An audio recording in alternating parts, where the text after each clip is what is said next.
Ce soir, TF1 vous offre le meilleur de la scène pop, rap et électro avec la 17e cérémonie des Energy Music Awards. Cérémonie présentée par Nico Saliagas. Seront présents Mylène Farmer qui était avec nous hier soir, Coldplay, Charles Aznavour, Louane et bien d'autres. Romain Gouachon et Claire Delattre ont pu se glisser dans les coulisses pour les toutes dernières répétitions.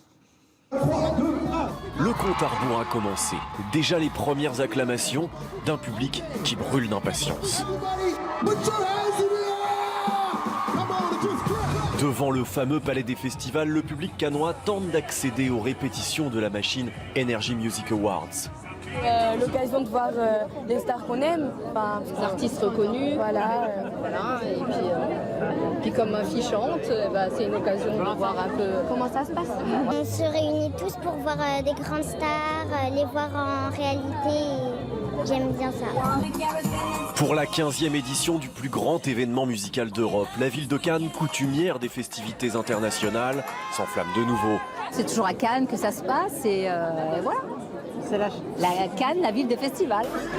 Au même moment, sur la scène, les artistes se succèdent. Le jeune Kenji Girac soigne sa chorégraphie, lui qui est arrivé comme une comète dans la cour des grands. Quand on commence une carrière, et surtout quand on peut s'approcher devant tous ces artistes maintenant, alors qu'il y a 2 ans en arrière, je les voyais à la télé, je les suivais, j'étais fan de tout le monde. C'est incroyable comment la vie peut changer d'un seul coup.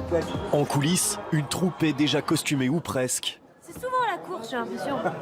Aïe, aïe, non, C'est celle de la comédie musicale La légende du roi Arthur. Pour le maître de cérémonie et le public, le choix des récompenses ne sera pas facile. On a Adele, Aznavour, on a Coldplay, on a Sting, on a Mylène Farmer, mais tout ça en toute amitié évidemment. Bon, l'essentiel c'est de faire un beau spectacle. Si la dernière nuit cannoise a été calme, la prochaine risque d'agiter la ville jusque tard ce soir.